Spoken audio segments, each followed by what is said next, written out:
Good morning and welcome to Monday, the start of Holy Week. Each morning this week, we're going to spend some time looking at a little passage of the events of Holy Week, taken from Matthew's Gospel. This morning, we're going to look together at Matthew chapter 21, verses 12 to 17. Matthew 21, 12 to 17. Jesus entered the temple courts and drove out all who were buying and selling there. He overturned the tables of the money changers and the benches of those selling doves. It is written, he said to them, "My house will be called a house of prayer, but you're making it a den of robbers." The blind and the lame came to him at the temple, and he healed them.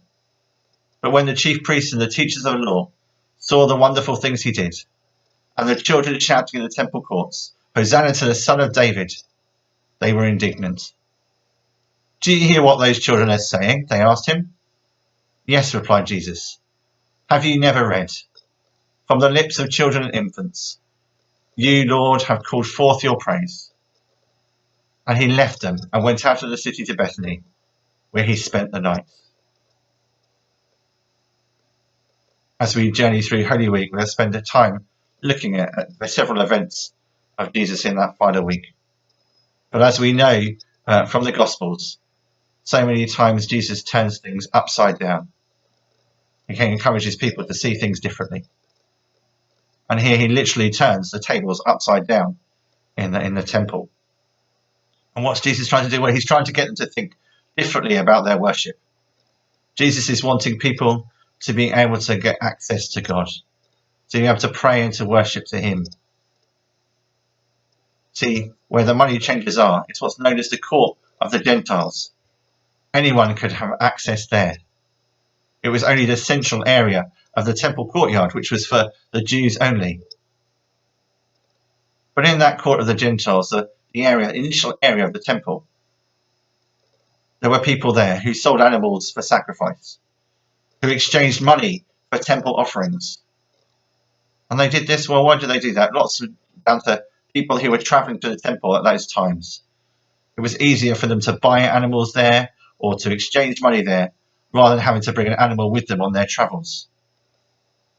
But the problem was that those money changers, those people that Jesus encountered, often ended up cheating people through the prices or the exchanges rates that they would give. But Jesus is saying, with this going on, it makes it harder for the Gentiles, in fact anyone, to come into that court to pray and to worship to God. That's what that area was for.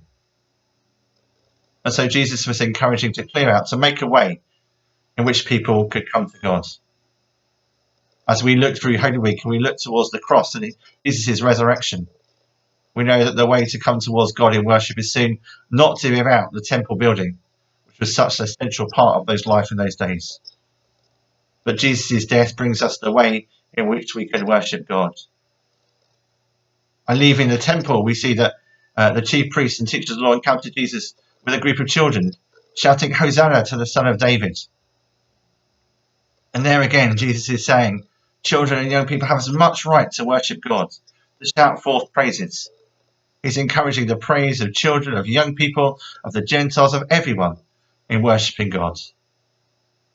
And so the challenge for us today, where do we need to create space? Where do we need to clear out for us to worship God this day or this week?